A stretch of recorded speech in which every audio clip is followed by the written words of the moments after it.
우리는 이 땅에 살도록 주어져 있는 시간이 다 정해져 있습니다. 그죠? 영원히 사는 사람이 없고, 또 이렇게 저렇게 살고 싶다고 해서 또 그렇게 살 수 있는 것도 아니고, 주어지는 대로 살 수밖에 없고, 또 부르시면 가야 되는 게 우리 인생입니다. 하지만 하나님은 분명히 하나님의 목적이 있으셔서 우리 이 땅에 보내셨고, 또 그 목적을 하나님의 뜻을 이루시기 위해서 항상 우리에게 하나님은 말씀하시고 또 손질하시고 나타내시고 그렇게 늘 하고 계셔요. 그죠? 그래서 언제 우리가 이 땅을 떠나든지 상관이 없이 그 하나님의 우리에게 나타내시는 그 하나님의 음성을 듣고 그분과 교통하는 것 속에서 산다면 언제 불러가셔도 아무런 상관이 없겠죠. 네.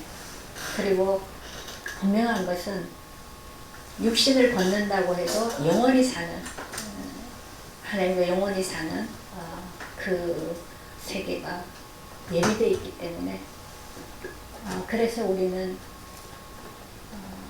뭐 죽음이라는 것이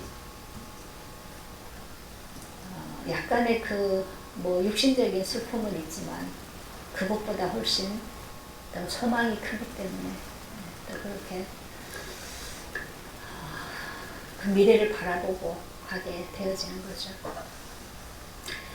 그래서 우리가 이 땅에 사는 동안에 우리의 길은 정해져 있어요. 우리가 사는 길은 두 가지밖에 없어요. 모든 사람은 그냥 세상적으로 육신적으로 사는 길이 있고, 또 다른 길은 종교생활하는 길이고, 두 개밖에 없어요. 우리 이걸 벗어날 수 없어요. 그런데 이 둘 다 망하는 길이기 때문에, 하나님의 생명을 얻어가는 길이 아니기 때문에 하나님이 새롭고 산 길을 여신 거죠. 우리는 인간이 아무리 뛰어나도요, 아무리 뭐 지극히 선하다고 해도 이 두 가지 길 외에 다른 길은 없어요. 그래서 하나님이 우리에게 새로운 길을 여셨습니다. 그게 부활입니다. 그래서 부활이 없다면 우리에게는 사실은 아무런 소망이 없어요. 근데 우리가 아무리 부족하고 아무리 우리 자신을 보아도 쓸모가 없게 보여지고 그래도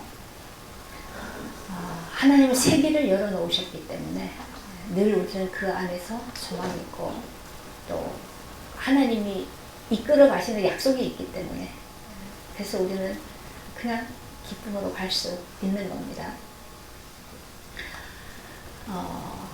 오늘 이제 누가복음 마지막 부분인데요. 예수님이 승천하시기 전에 사복음서가 다 공이 예수님이 마지막으로 어떤 당부를 하셨는가, 그죠? 어떤 말씀을 하셨는가 다 기록하고 있는데, 마태복음에서는 제자에 대해서 얘기를 하고 있어요. 너희가 땅끝까지 이르러 증인이 되라. 그렇게 제자에 대한 것을 쭉 말씀하셨고, 요한복음에서는 계속 그 강조했던 그게 뭡니까? 요한복음은 생명에 대한 것을 계속 얘기하고 있어요. 그죠? 생명으로 인하여서 열매를 맺는 것. 그거를 계속 얘기하고 있기 때문에 그래서 예수님이 부활하시고 나서 누구에게 찾아왔습니까? 물론 제자들에게 다 찾아오셨지만 베드로에게 찾아오셨죠. 근데 그래서 네가 나를 사랑하느냐? 그렇게 질문했습니다. 그 말은 예수님과의 관계를 얘기하고 있는 거죠. 우리는 생명의 관계, 제일 중요한 부분입니다. 생명이 있어야 열매를 맺고, 그죠? 생명이 있어야 또 하나님이 우리를 통해서 하시는 그 모든 그 하나님의 그 계획 속에, 그 뜻 속에 우리 인생이 살게 될 수 있는 거죠. 그래서 요한복음에서는 그 생명에 대해서 계속 얘기하고 있어요. 그래서 뭐 비유도 다 그랬죠. 가지가 나무에 붙어 있으면 되고, 또 양과 목자에 대해서 얘기하고 있고, 그런 관계를 얘기하죠. 근데 오늘 우리 누가복음에서는 예수님이 승천하시기 전에 뭘 말씀하고 계시는가, 그거 중요하죠. 우리에게 말씀하시는 거니까. 자, 근데 이제 제자들은 여전히 두려움에 있었어요. 그랬는데 찾아오셔서 너에게 평강이 있으라. 평강에 대해서 말씀하시고, 그 다음에 이제 이 사람들이 죽었는데, 분명히 죽었는데 나타났으니까 이게 유령이 아닌가 막 이러고 이제 혼란한 중에 있죠. 그러니까 예수님이 내 손과 발을 보고 나인 줄 알라. 나를 만져봐라. 영은 이런 게 없다 몸이. 그러니까 이제 영이라고 그러고 보니까 육신이 있어요. 근데 육이라고 그래서 보니까 또 그냥 육과는 또 달라요. 이렇게 이런 이제 뭔가 도대체 막 헷갈리고 있는 거죠. 그러니까 이제 여기 먹을 것이 있냐? 그래서 생선을 드십니다. 뭔가 지금 제자들에게 자꾸만 뭘 알려주려고 싶은 게 있는 거예요. 그래서 이들이 왜냐하면 부활에 대한 걸 전혀 모르기 때문에 알 수가 없는 거죠. 그래서 이건 그냥 유령이 아니고 실제로 부활하신 그 육신으로 부활하신 그 예수를 자꾸 알려주고 말씀하시고 싶으신 거죠. 그러면서 이제 말씀하시는 게 뭡니까? 내가 너희와 함께 있을 때 말했는데 모세의 율법과 선지자의 글과 시편에서 나를 가리켜 기록된 모든 것이 이루어져야 된다라고 말했던 이것이 지금 내가 부활한 이거다. 그 얘기야. 그러면 모세의 율법서와 선지자의 글과 시편이면 이게 뭡니까? 구약 전체죠. 구약 전체가 뭘 말하고 있는가? 나에 대해서 말하고 있다. 그런데 나에 대해서 뭘 얘기해요? 죽고 다시 살아야 될 것을 얘기해요. 그 말씀이 지금 성취된 거야, 이 바보들아. 그래서 내가 있는 거야. 근데 부활에 대해서 모르잖아요. 근데 구약에서도 이 부활에 대해서 얘기해주고 있는 것이 그냥 대표적인 것만 한번 좀 봅시다. 민수기에 보면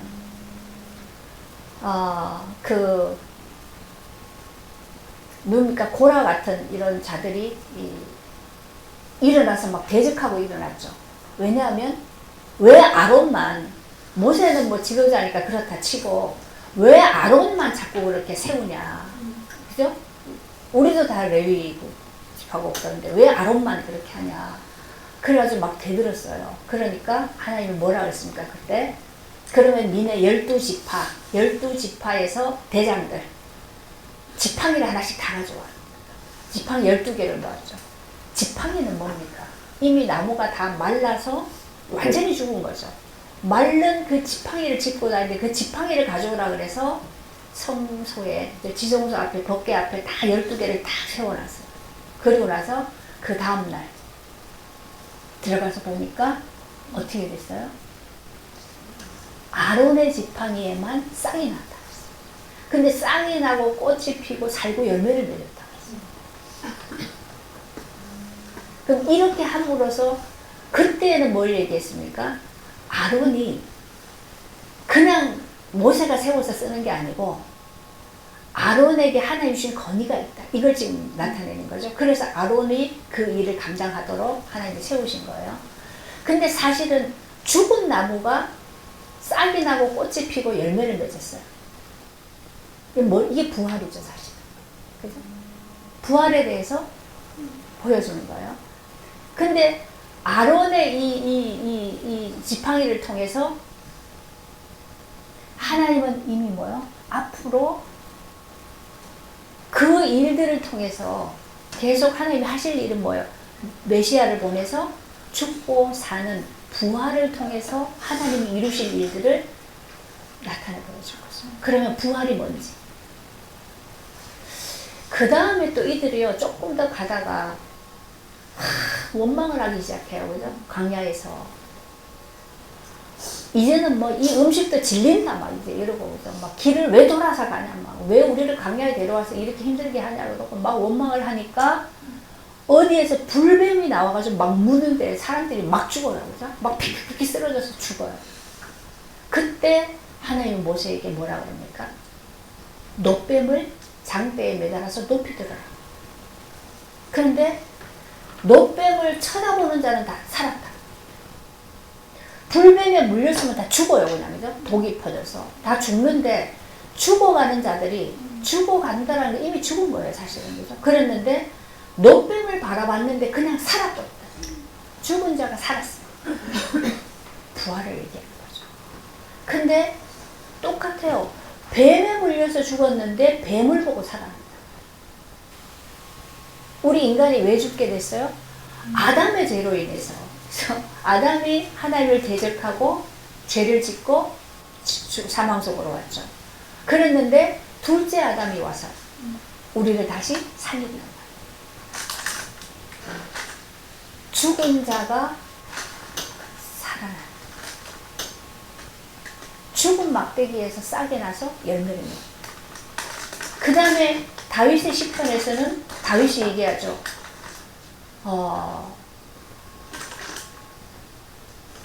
육신의 썩음을 당하지 않을 거야. 메시아에 대해서 예언하면서. 그러면 이 다윗은 이미 부활을 보고 있었던 거예요. 무덤에 갇혔으나 그 사망에 그냥 눌러 있을 수 없어. 사망에 이기고 나와야 돼. 그죠? 그래서 썩지 않고 부활하십니다.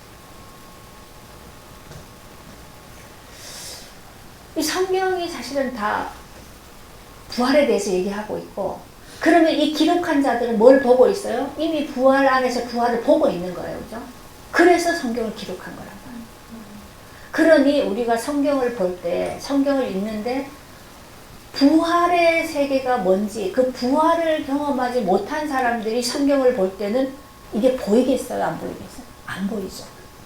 그래서 성경을 보는데 다 몰라요. 못 알아들어요. 그렇죠. 그 제자들도 부활하신 예수를 만나고 만져보고 다 하는데도 이들은 아직도 뭐요? 몰라요. 그러니까 부활이 뭔지를 몰라요.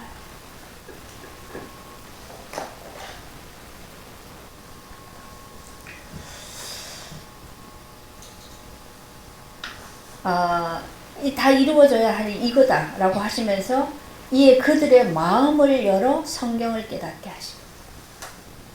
그들의 마음을 열어서 성경을 깨닫게 하십니다.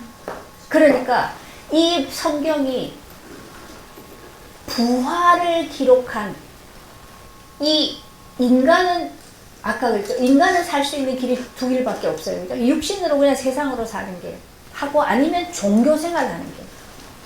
그럼 지금 이들이 우리가 열심히 하나님을 믿는다고 하면서도 종교라는 이 속에 갇혀 있을 수밖에 없는 그게 우리의 수준이란 말이에요. 우리는 아무리 잘 믿어도 종교생활을 할 수밖에 없어요.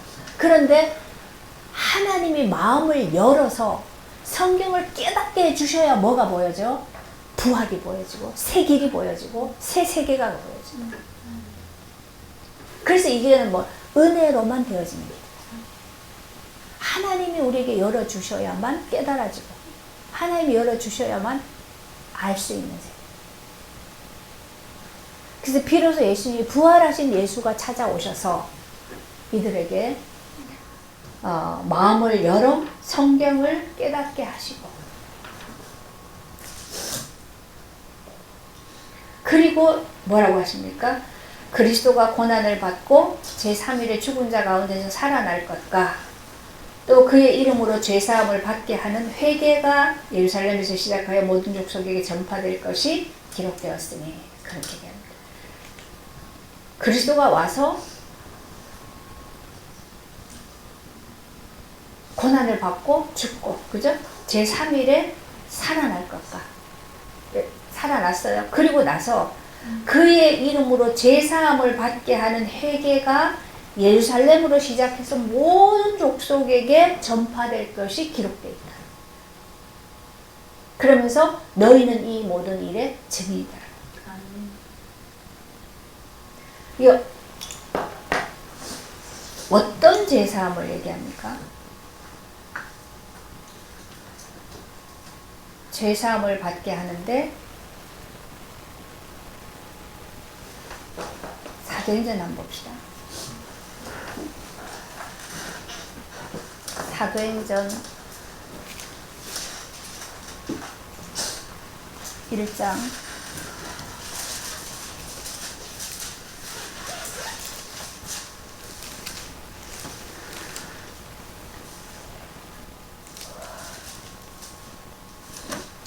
2장입니다. 사도행전 2장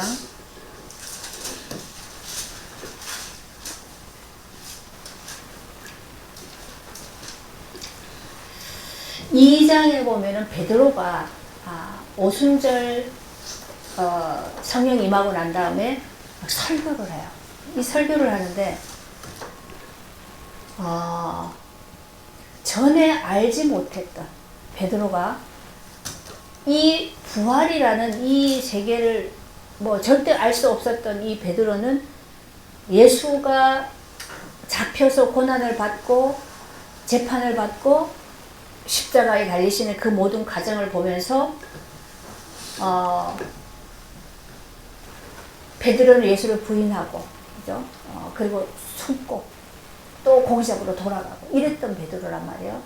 그런데 이 베드로가 부활하신 예수를 만나고 난 다음에 성경이 쫙 열려버렸어요. 그래서 오순절 지금 설교를 하는데 거기에서 똑같은 그런 얘기를 합니다.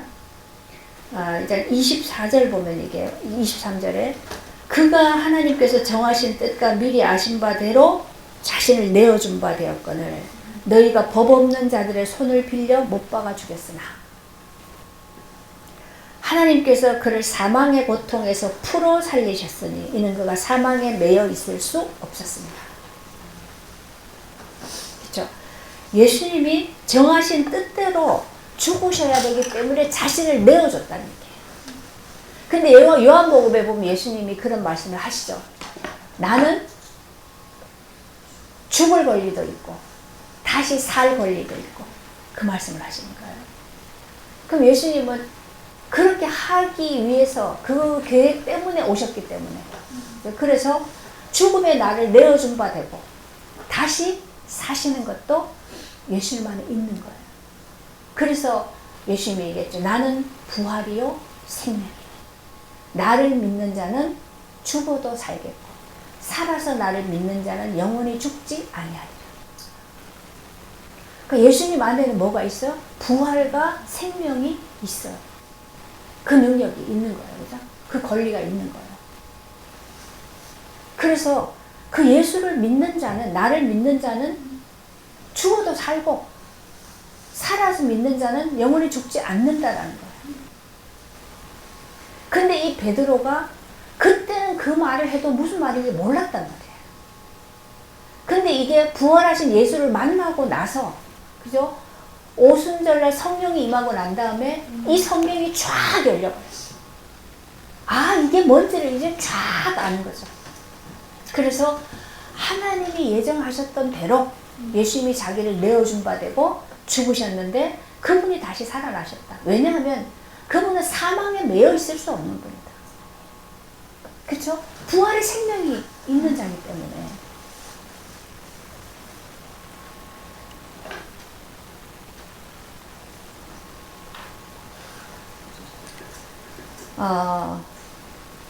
그러면서 얘기합니다. 29절에 형제들아 내가 조상 다윗에 대해서 담대히 말하노니 다윗이 죽어서 지금 장사된 묘가 오늘까지 우리 여기에 있는데 그는 선지자라 하나님이 이미 맹세하사 자손 중에 한 사람을 그 위에 앉게 하리라 하심을 알고 하나님이 다윗에게 알려주신 부분이 뭡니까?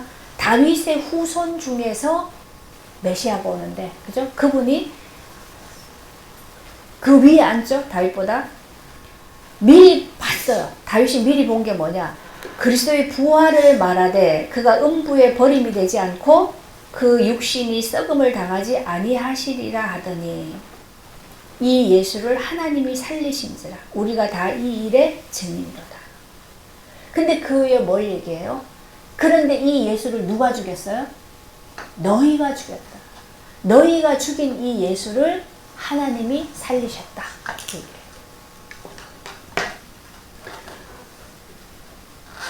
그러면 회개라는 건 뭡니까? 회개는 이렇게 하나님이 사람의 몸을 입고 오셔서 우리의 죄를 대신해서 우리를 구원하기 위해서 죽으시고 부활하시는 이 약속대로 그분이 그렇게 하셨는데, 그런데 그 예수를 우리의 구원자로 보내셨는데 이 예수를 너희가 죽였다. 우리가 죽였다. 그죠? 죽였는데 그분이 지금 살아나셨다. 내가 예수를 죽였는데 그분이 지금 살아났어요. 그러니까 그분을 어떻게 해야 돼요? 그분을 어떻게 지금 받아들여야 되죠. 그걸 설교를 하고 있는 거예요. 이 예수를 또 바울은 뭐라고 표현했습니까? 돌로 표현했어요. 그죠? 돌로. 건축자들이 아무리 봐도 이 돌이 쓸모가 없어요. 그래서 버렸어요. 수석 이거 뭐 계속 모으는 수집가들 있잖아요. 그분들은 뭐 어디에 가도 돌을 가장 좋은 비싼 돌, 가치 있는 돌을 가지고 오는데 가지고 왔는데 이거 자기가 볼 때 별로 쓸모가 없어서 버렸어요. 근데 버렸는데 어느 날 어디를 가보니까 이 돌이 어마어마하게 비싼 값으로 다 전시가 되어 있는 거예요. 그러면 이 사람이 어떻게 할까요? 아, 내가 이걸 몰라보고 버렸구나. 그때 회개하죠. 그 말인가. 이 돌이 쓸데없어서 버렸는데 이 버린 돌이 건물의 모퉁이돌이, 머릿돌이 되지.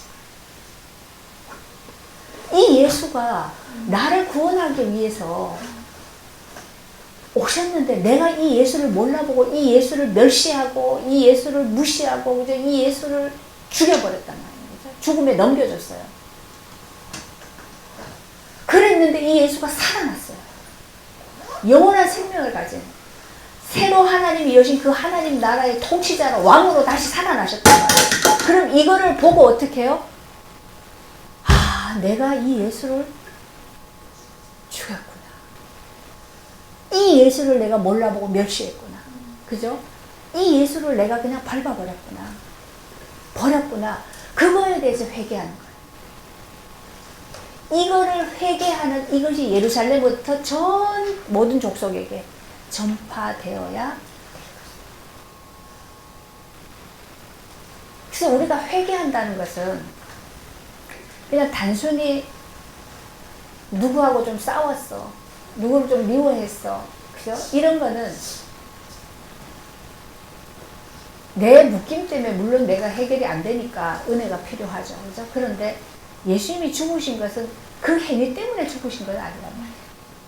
그럼 우리는 자꾸 그 문제 해결해 달라고, 이거 해결해 달라고 기도하는데 이거 해결하는 게 문제가 아니라 그렇게 할 수밖에 없는 나 본질이 문제인 거죠. 그죠? 내 육신의 이 본질이. 나는 이 문제 지금 해결돼도 내가 죽을 때까지 계속 그 죄를 반복해서 지을 수밖에 없는 자라는 말이에요. 그래서 육신은 늘 그럴 수밖에 없어요. 그래서 나는 그럴 수밖에 없는 내가 이 그리스도와 연합되어 줘야 거기서 이 내 죄가 해결되고, 그죠? 법적으로 구원받는 하나님께로 나의 뭐가 옮겨져요? 소속이 옮겨지는 거죠.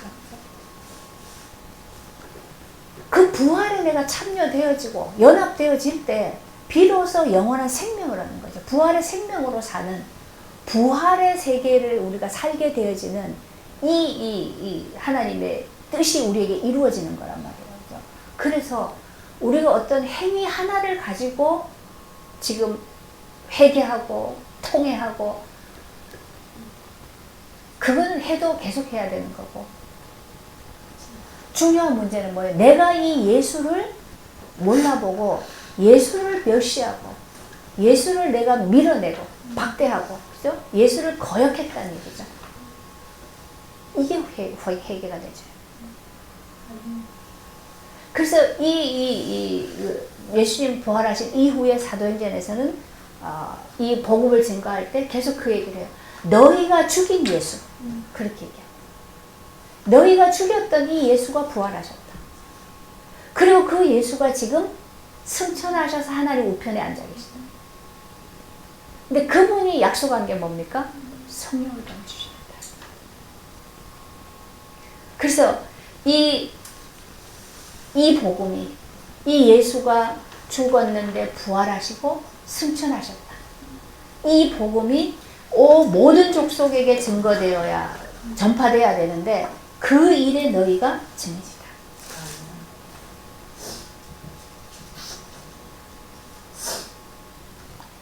볼지어다 내가 내 아버지께서 약속하신 것을 너희에게 보내리니, 그 약속하신 것이 뭡니까? 성령이죠. 그죠? 성령을 보내리니 너희는 위로부터 능력으로 입혀질 때까지 이 성에 머물라 하시니라. 예수님은 이미 요한복음에서 계속 약속하셨어요. 제자들에게. 그죠? 내가 가는 것이 너희에게 유익이다. 내가 지금 여기에 육신으로 살고 있는 것은 지극히 제한적이다. 내가 갈릴리에 있으면 갈릴리 사람만 만나고, 예루살렘에 가면 예루살렘 사람만 만나고, 그죠? 요렇게. 그런데 내가 가고 성령을 보내시. 그 성령은 모든 사람에게 동시에 함께 하시고, 가르치고, 생각나게 하고, 인도하실 것이다. 그 약속을 하신 거죠. 그래서 예수님이 부활하셨다라고 얘기합니다. 이 세상에서는 절대로 없는 길을 여셨다라. 이 세상에 속해 있는 육신을 가진 모든 인간은 다 아무리 열심히 하나님을 믿고, 아무리 열심히 뭐 선하게 살고 도를 닦고 모든 걸 다 하더라도, 아무리 진실하게 살아도, 그죠? 그렇게 해도 인간의 수준은 종교라는 것밖에 없다. 근데 종교로는 하나님을 만날 수는 없다. 그죠? 하나님 함께 하실 수는 없는 거죠. 그래서 이 인간이 하나님을 만날 수 있는, 하나님과 함께 할 수 있는 이 길은, 이 새로운 길은 부활하는 것밖에 없죠. 그죠? 그래서 그 예수가 죽고 부활하신 다음에 성령을 보내주셨어요. 그 성령이 우리들 속에 함께 하시면서 계속해서 우리에게 뭐요? 예수님이 가르치신 것을 기억나게 하신다. 뭘 가르치셨습니까? 하나님 나라에 대해서 가르친다. 그럼 우리는 이 땅에 살고 있는 모든 사람은 이 세상이 전부죠. 하나님 나라라는 것 자체를 알 수도 없고, 우리 자꾸 막 천국이 어디, 하나님 나라에, 하늘에 천국이 있다고 얘기하니까, 예전에 그 처음으로 그 우주선을 타고 갔던 그 가가린인가요? 있죠? 그 사람이, 소련인 사람이 갔다 오고 나서 말했어요. 내가 가봤는데 천국 없더라. 그러니까 우리는 자꾸 어떤 공간을 얘기한단 말이죠. 공간적으로 하나님이 어디에 천국, 그래서 어떤 사람은 뭐 지금 그 이스라엘 땅 거기에다 하나님이 뭐 천국을 만드실 것이다, 뭐 별 얘기가 다 나와요. 공간을 얘기한 게 아닙니다. 그래서 이거는 보이지 않는 세계, 영적인 세계. 근데 이 부활은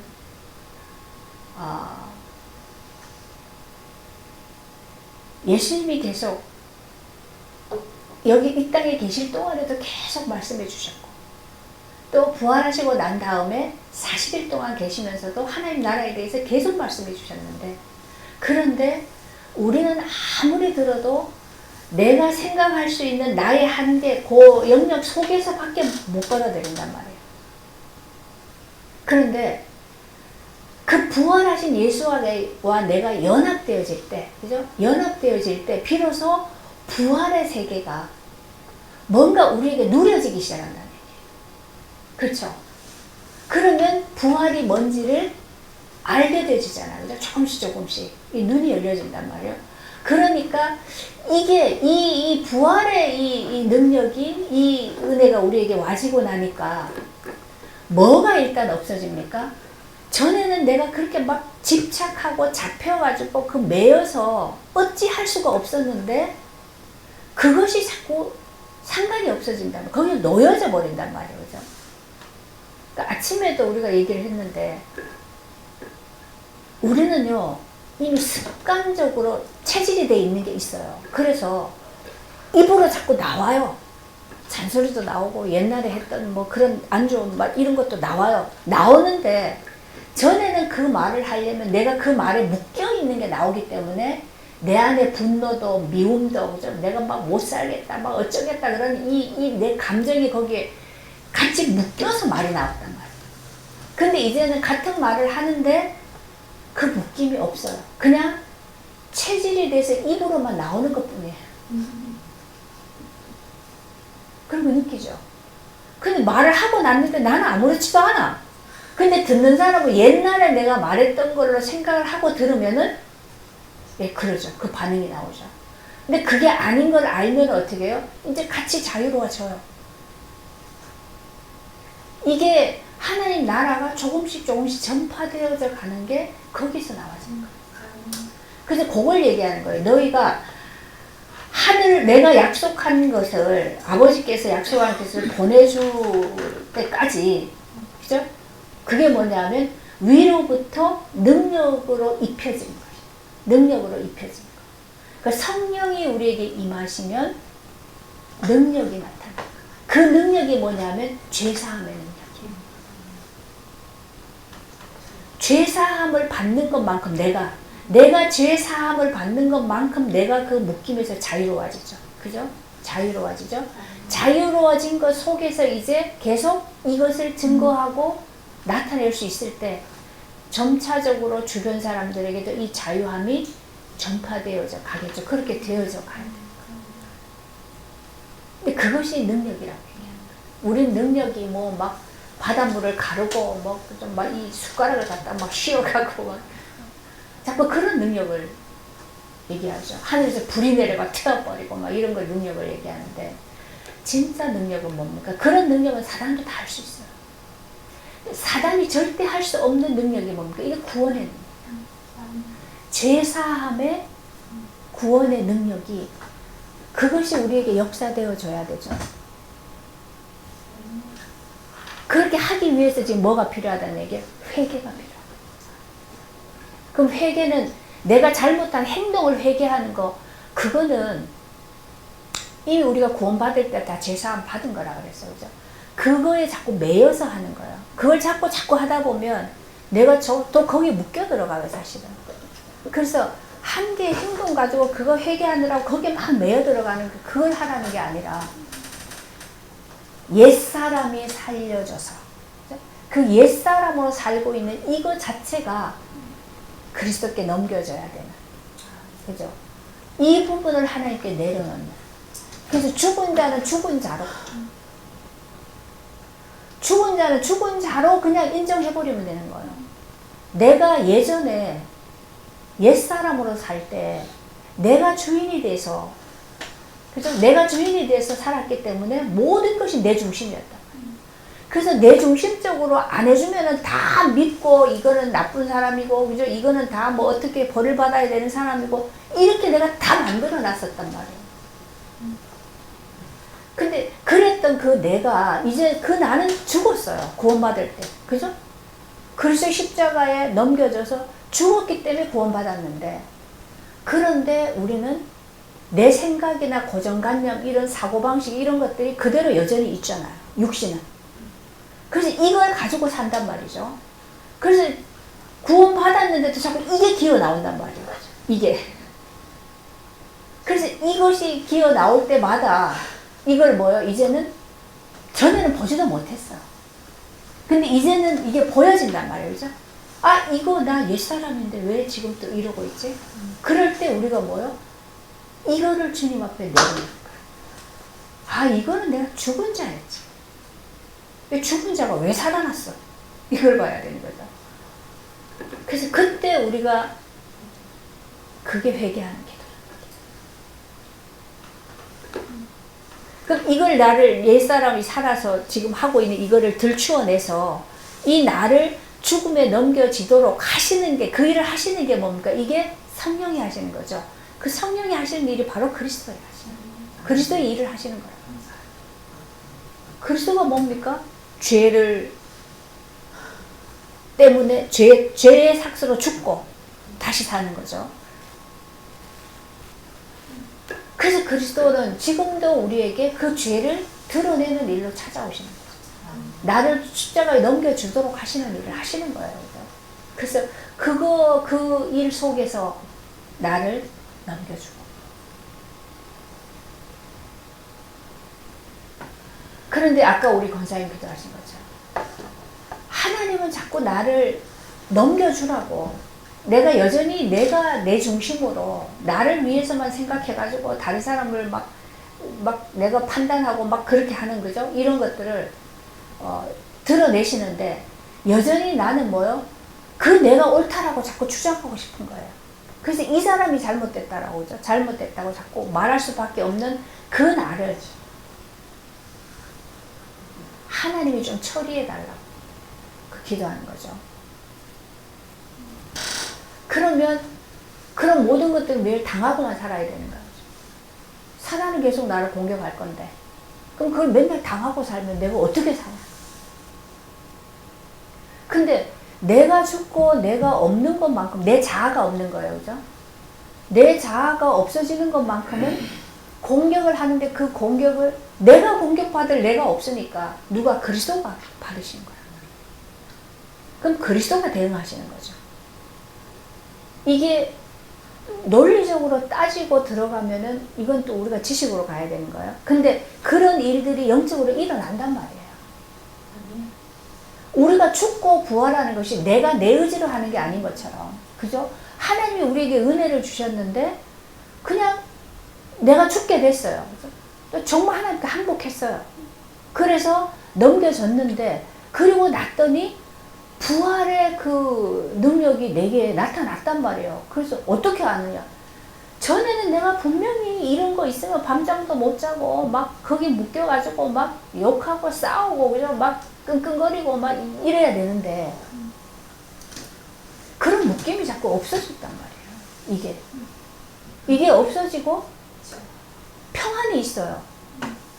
아주 슬픈 일이 생겼는데도 그 슬픔이 나를 확 잡아채지를 못해요. 그죠? 나를 막, 전에는 슬픔이 나를 막 잡아채가지고 막 거기 들러붙어가지고 며칠간 우울하고, 그죠? 이불 뒤집어 쓰고 있고 막 이래야 되는데 그런 걸로부터 잠깐은 오지만 이것이 금방 자유해져요. 이겨지는 거예요. 이게. 그죠? 이런 모든 것들이 이거는 사실은 부활의 능력이 우리에게 나타나지는 모습들이에요.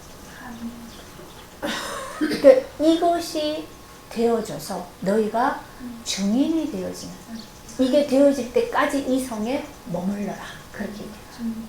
그래서 이 말씀대로 제자들이 예루살렘을 떠나지 않고 거기서 계속 모여서 뒤에 하나님을 찬송하니라. 성전에 모여서 하나님을 찬송하니라. 그랬어요.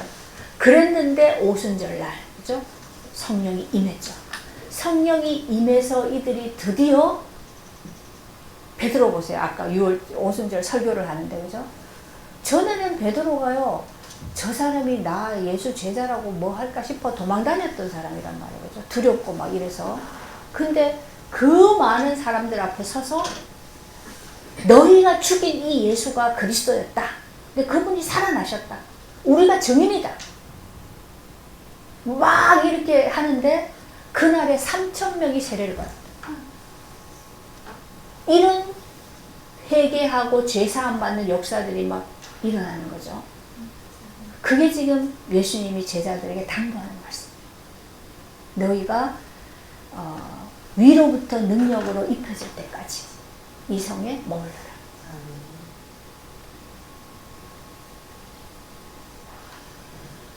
그럼 이 능력이 우리에게 입혀질 때까지, 이게 사실은 바울은 이 표현을 그리스도로 옷 입고 이렇게 표현을 썼어요. 그리스도로 옷 입는다. 그러니까 요한은 예수 생명으로 열매를 맺는 거, 그걸 얘기하는 거죠. 어떻게 죽었는데, 그죠? 우리가 다 죽은 자인데 그 예수의 생명으로 생명의 열매를 맺을 수 있습니까? 이거는 능력이잖아요. 이 능력이 구원의 능력으로 나타나기까지 우리에게는 뭐가 필요합니까? 이 과정을 가는 게 필요한 거죠. 머물러 있으라 그래서 그냥 입 다물고 가만히 앉아만 있으면 되는 게 아니죠. 왜요? 우리 안에 하나님 함께 하시면서 함께 하시는 하나님이 우리에게 계속 뭘 하시잖아요. 계속 뭘까? 생각이, 마음이 어떤 부분에 계속 말씀하시고 또 깨닫게 하시고 의지도 주시고 소망도 주시고 계속 주시죠. 그죠? 그리고 그런 것들 속에서 우리는 계속 움직여가는 거예요. 이게 내 뜻인지 하나님 뜻인지 모르겠다. 모를 때에는 그냥 주어지는 대로 가보는 거죠. 그죠? 가보다 보면 드러나게 돼 있단 말이에요. 그럼 우리가요, 전혀 의식하지 않고 그냥 막 몰아가는 거하고 이게 하나님의 뜻이 맞는가 계속 하나님께 물어보면서 움직여 갈 때는 달라요. 그럴 때는 돌이켜 오는 것도 쉬워요. 근데 그거 전혀 없이 그냥 내 의지대로만 막 몰아가면 그게 무너질 때는 엄청난 데미지가 오죠. 그럴 수밖에 없는 거예요. 그래서 우리는 어떤 속에서도 하나님이 구원하시고 또 우리에게 은혜 주신 것만큼 하나님은 손해보지 않으시기 때문에 그 우리에게 은혜 주신 걸 통해서 일을 해나가실 거라서 하시는 게 뭡니까? 이게 이 예수가 그리스도인 것이 온 민족에게 전파되어지기에 하시기 위해서 하나님이 우리를 통해 하실 거라서 그 일을 우리가 기대하고 또 그 일을 바라보고 그러면서 하나님과 동행하도록 하나님 인도를 받을 수 있도록 기도하면서 가는 거죠. 이게 우리가 가야 돼요. 그 예수님이 승천하시기 전에 마지막으로 제자들에게 하신 말씀이 지금 이거란 말입니다. 이 예수가 죽은 자 가운데 살아나서 그 살아나신 그 예수, 부활하신 예수로 인하여서 이제 구원하시는 역사가 일어날 건데, 그죠? 그게 뭡니까? 죄사함을 받고 회개하고 그런 일들이 계속 일어나야 된다. 그래야 이 부활하신 예수가 부활의 왕으로, 이제 이 나라의 왕으로 다시 통치하는 그런 나라가 이루어져 가는 거죠. 그거 되어지기 위해서 너희는 증인이 되어야 된다. 근데 증인이 되는데 이거를 어떻게 하느냐? 위로부터 능력이 입혀질 거다. 그때까지 기다려. 이 성에 머물러. 그 얘기입니다. 지금 이제 누가복음이 끝나고 나면 우리가 이제 사도행전으로 들어갈 거거든요.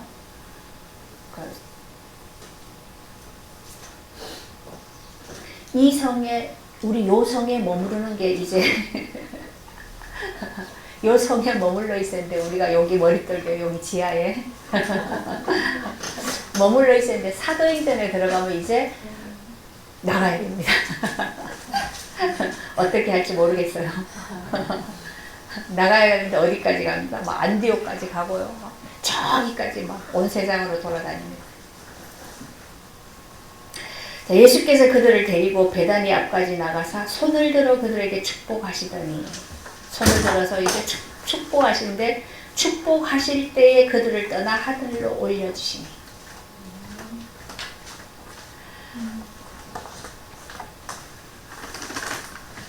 전에는 예수님이 사라지는 것 때문에 제자들이 슬퍼했죠.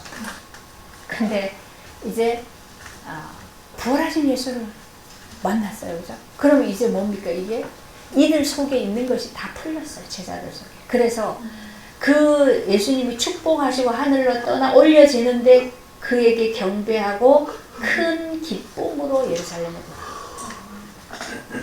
예수님은 승천하시고 제자들은 큰 기쁨으로 예루살렘으로 돌아가 늘 성전에서 하나님을 찬송합니다. 그래서 부활의 기쁨을, 부활의 이 능력을 체험한다라는 거죠. 이것을 경험한다라는 게 최고 중요합니다.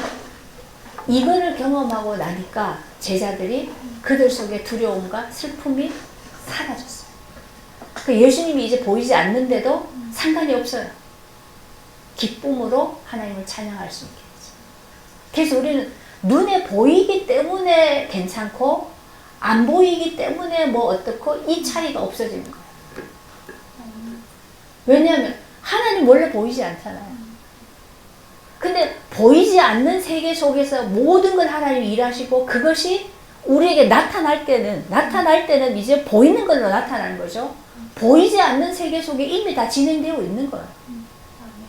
그거를 우리가 알기 때문에 그게 나타나든 안 나타나든 보이든 보이지 않든 그것 때문에 슬프고 힘들고 그런 것들에서 우리가 자유해진다. 그렇죠?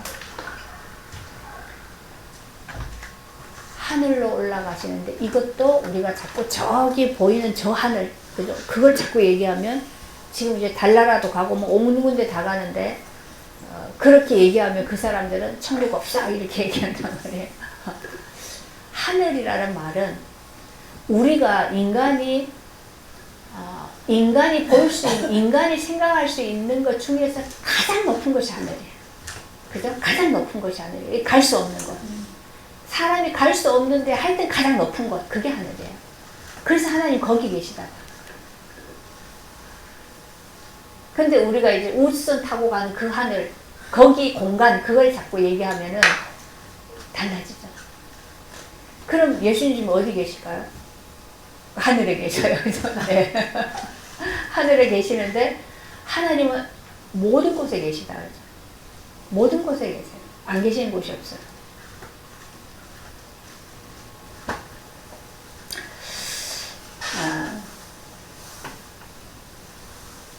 이 하나님이 우리에게 주시는 이 부활의 기쁨, 부활의 능력으로 함께 하시는 이 축복이 우리에게 갈수록 점점 더 풍성해져 가야 되겠죠. 그게 하나님 우리를 향한 소원이고 또 하나님이 지금도 우리 인생에 하고 계시는 일이다. 이거 계속 발견하고 또 이러한 은혜 가운데 살다가 하나님 부르셔서 가면 무슨 아쉬움도 없고 뭐 부족한 거 없고 슬픈 것도 없고 아무것도 없어요. 그죠? 그 뭐 죽는 게 그렇게 그런 게 아니잖아요. 왜냐하면 내가 이미 살고 있는 그 나라를 그냥 사는 거니까 계속. 그래서 살아서 믿는 자는 영원히 죽지 않아요. 그 말을 부활을 경험한 사람 그 말이 먼저요. 근데 부활의 생명이 없는 사람은 어떻게 살아서 영원히 죽지 않는다는 말이 이게 이해가 안 가죠. 그죠? 영원히 죽지 않는다는 건 뭐 영원히 하나님과 함께 한다는 얘기예요. 하나님과 함께 하기 때문에 이게 영원한 거예요. 그러니까 영원이라는 시간을 우리가 계산할 수 있나요? 그거는 우리에게 해당되는 개념이 아니에요. 근데 하나님과 함께 하시는 것 자체가 영원하고. 근데 그걸 하시기 위해서 이미 하나님은 예수를 보내셔서 부활하게 하셨다. 그렇죠? 부활하심으로써 이 인간이 이제는 하나님과 완전하게, 온전하게 함께 하실 수 있는 모든 것을 다 완성하셨다. 우리가 지금 부족해도 괜찮아요. 육신 다 부족하죠. 그죠? 늘 그게 드러나요. 드러날 때마다 우리는 근데 좀 괴로워요. 그래서 왜냐하면 죄가 없는, 허물이 없는 세계를 알기 때문에 괴로운 거거든요. 이 세계에 있다는 걸 모르면 그냥 살면 돼요. 나는 이번에 선거를 보고 나서요, 내 나름대로 내린 결론이 있어요. 하나님은 하실 일을 다 하셨어요. 왜냐하면 죄 있는 자들의 죄를 다 드러냈거든요. 어떤 경로를 통해서 다 모든 국민이 다 알도록 다 드러냈어요. 그런데 국민들이 나는 저런 사기꾼, 저런 죄를 지은 자, 저런 사람들이 지도자가 되는데 그들의 지도를 내가 받고 살겠다라고 해서 투표를 했어요. 그죠? 그게 우리가 한 일이란 말이에요. 그러면 그거에 대한 결과는 우리가 먹어야 되는 거예요, 열매는. 그래서 그만큼 이 사람들 속에 죄가 편만해져 있다. 노아 시대 때 보면 죄가 간영하고 모든 사람들의 생각이 다 악하다고 했잖아요. 그럼 그런 것들이 우리 안에 다 있기 때문에 괜찮은 거예요, 그게. 그냥 같이 죄 짓고 살자 이런 거잖아요. 그러면 죄로 인하여서 와야 되는 그 고난은 우리가 당해야 되는 게 맞는 거죠. 그래서 그냥 끝이에요. 뭐 이런 말 저런 말 할 것도 없어요. 그거는 이 시대에 우리가 가야 되는 과정이에요. 그 왜 이렇게 사람들이 그렇게 되어졌는가? 교회가 역할을 담당 못했기 때문에. 그래서 지금 회개하고 죄사함을 받아야 되는 이 복음이 모든 민족에 전파돼야 되는데 그걸 누가 해야 돼요? 제자들을 통해서 그 이후에 사도들을 통해서 그 이후에 교회들이 그걸 해야 되는 거거든요.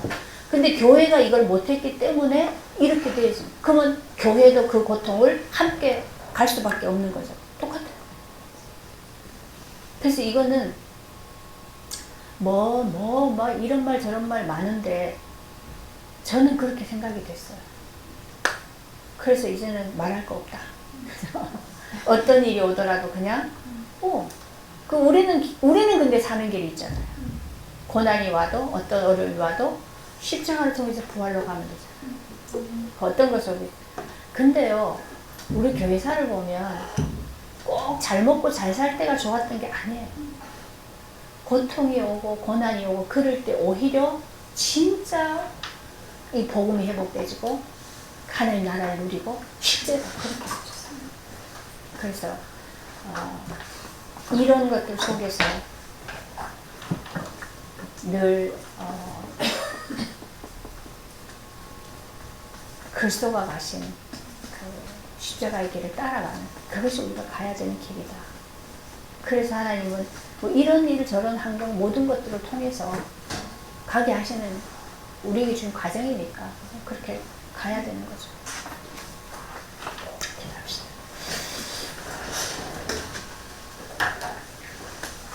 하나님, 세상은 아무리 찾아다녀도 사실은 생명의 길이 없습니다. 그래서 그리스도를 보내셔서 죽고 부활하심으로 새롭고 사는 길을 열어주셨습니다. 그 길이 우리에게 영원한 길이고 하나님과 함께하는 길이고 또 생명의 복을 누리는 길이기에 이제 그리스도와 연합하고 그리스도와 함께하는 이 과정을 통해서 날마다 그 하나님 나라를 침노해가는 그 길만이 우리에게 주어진 하나님의 정하신 길이고 또 하나님이 이끌어 가시는 길인 것을 믿습니다. 이 과정이 생명으로 가질 수 있도록 하나님께서 은혜를 주옵소서. 예수님의 이름으로 기도합니다. 아멘.